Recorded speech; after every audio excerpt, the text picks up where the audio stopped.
చూసింది కదా ఎవరు ఎట్లా మాట్లాడతాను నా గురించి. నేనట ముసలోనట కట్టి పట్టుకొని నడతానట ఏమో ఎత్తానట. ఇక అది వాళ్ళకి ఇంజెక్ట్ అయి కొట్టి పెడతాను. కానీ నాకు ప్రత్యక్షంగా నా సాక్షులు ఎవరు? నా సాక్షులు ఎవరు? ఈ దేవేంద్ర రెడ్డి అని ఇక్కడ ఉన్నాడు, అవాడు ఉన్నాడు. ఆయన మా డ్రైవర్ నుండి ఆయన అంటాడు, సార్ ఏం తింటాడు నాకు చెప్పి, నీ కూడా బలంగా తయారు కావాలంటాడు. నేనేమో హుషారుగా మీరందరిచ్చే ధైర్యంతో హుషారుగా పోతా అంటే కొన్ని కాకి పిల్లో మేక పిల్లో ఇది అంటారు చూసినావా, వాళ్ళు ఇష్టం వచ్చినట్టు కూర్చుంటారు. సరే ఓకే, వాళ్ళ విజ్ఞత వదిలిపెడతాను. ఎందుకంటే నా సేవ ఏంటిది, నా ఉత్సాహం ఏంటిది, ఈరోజు నియోజకవర్గాన్ని ఏ విధంగా అభివృద్ధి చేస్తున్నాడో మీరు చూస్తారు. మొన్న వచ్చిన ప్రపంచాన్ని చూసి ముఖ్యమంత్రి గారు స్టేజ్ మీదనే నన్ను ప్రకటించేసాడు. మన రెండోసారి ఆ ప్రపంచాన్ని చూశాడు. నేను పైసలు ఇచ్చి తీసుకొచ్చాను. 80% కార్యకర్తలు కష్టపడి తీసుకొచ్చుకున్నాను. 20% మా ట్రాన్స్పోర్ట్ శాతం కాదంటే 20% ఇచ్చిన. నేను అనుకోవడం ఇప్పటివరకు సీఎం గారి మీటింగ్ లో ఇట్లా వాలంటీర్గా తీసుకొచ్చిన సభ్యులు ఇక్కడ ఉండరనుకుంటా. కార్యకర్తలు శ్రద్ధ చేసి దాని హెలికాప్టర్ మీద చూసిండు. ఆయన చాలా మంది అనుకుంటారు సార్ మీరు రోడ్లు ఉన్న మీద నాకు కనవలేదు కదా, ఆయన చూసాడు హెలికాప్టర్ దిగేటప్పుడే. దిగి కుర్చీలో కూర్చోమని అన్నాడు, అన్న చాలా బ్రహ్మాండంగా వచ్చింది, స్థలం లేక ఇంకా బయటనే ఉన్నారు చాలా మంది.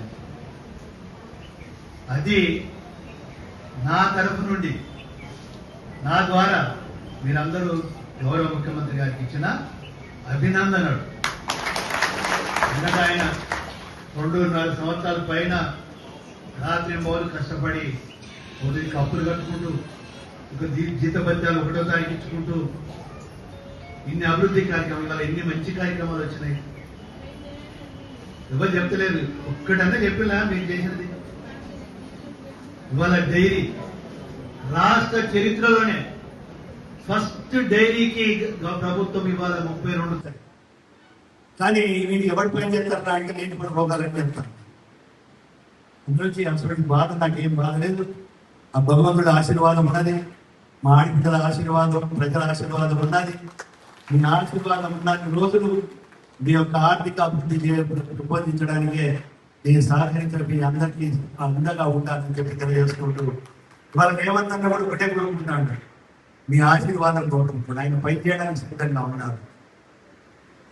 ఇవాళ ఏది పోతుంటే కుక్కలు ఎన్నో ఉరుకుతా అంటే పట్టించుకోము. మాకంత డెవలప్మెంట్ తెల్లారైతే ఏ విధంగా ప్రజలకు పనిచేసి పెట్టాలనే ఆలోచనతో ఉంటాయి కనుక మీరు కూడా అవన్నీ పట్టించుకోకండి. ఎందుకంటే మనకి టైం వేస్ట్ అవుతుంది. ఇవాళ టైం ముఖ్యం. ఇప్పటికే నేను అంటూనే ఉంటాను, నాకు టైం సరిపోతుంది, టైం సరిపోతుంది. కానీ ఉన్నది 24 గంటలు. ఆ టైంలోనే అందులోంచి ఒక్కోసారి మన వాళ్ళు సార్ రండి సార్ ఊరికి రండి సార్ అంటారు. అంట అప్పుడప్పుడు కొంచెం హైదరాబాద్ కూడా పోయి డెవలప్మెంట్ సైన్స్ తీసుకొచ్చుకున్నాం. అటు ఇటు నిజంగా టైం సరిపోతుంది. ఇబ్బంది అనిపిస్తాను టైం సరిపోక. కానీ 100% ఉన్న టైంలోనే మనం అన్ని ప్రోడక్ట్ చేసుకోవాలి కనుక మనం దాన్ని టైంను సక్రమంగా ఉపయోగించుకోవాలి కనుక ఇప్పటికీ నేను సంతోషంగా చెప్పగలుగుతా, నాకు నా యొక్క నాయకత్వం కాంగ్రెస్ కార్యకర్తల యొక్క సహకారంతోనే నేను ఈ స్థాయికి మనం ముందుకు పోగలిగినాం. మన ముఖ్యమంత్రి గారు చెప్పారు, రాష్ట్రంలో ఎక్కడ చెప్పకుండా ఒక మాట అన్నాడు, నేను కూడా ఊహించండి. కానీ ఆయనకు వచ్చిన సమాచారం, ఒక ముఖ్యమంత్రికి వచ్చిన సమాచారం ఎప్పుడు ఉంటారు, ఏ ఎమ్మెల్యే ఎంత పని చేస్తున్నారు ఎట్లున్నది, ప్రజలలో స్పందన ఎట్లున్నది అని ఉంటారు. రెండోది ఎవరు ఊహించలే. అంతకుముందు నన్ను 15th ఆగస్ట్ నాడు పొంగిరెడ్డి శ్రీనివాస్ రెడ్డి గారు వచ్చినట్టు వచ్చి ఎవరిచ్చినో సమాచారం ఏంటో ఆ పుణ్యాలకు ఎవరో అది ఒక మాట అన్నాడు.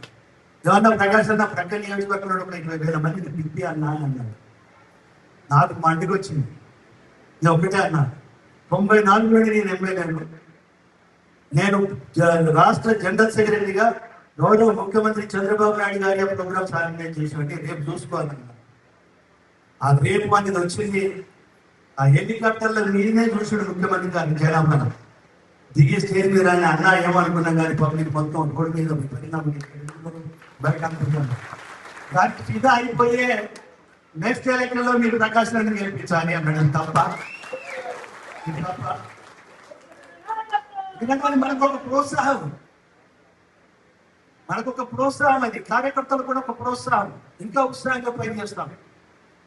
అందులోంచి దానికి ఏదో ఎవరో చిలువలు పర్వాలంటే ఏదో మాట్లాడతారు, ఎవరి కర్మ వాళ్ళు అనుభవించుతారు. ఏ సంగతి కానీ మనం అవన్నీ కాదు, మన ఏకలవ్యుడి దృష్టి ఒకటే, మనకు పరకాలు నియోజకవర్గం డెవలప్మెంట్ అంతే. ఒకటే దృష్టిలో పెట్టుకొని పోదామని తెలియజేసుకుంటూ ఈ అవకాశం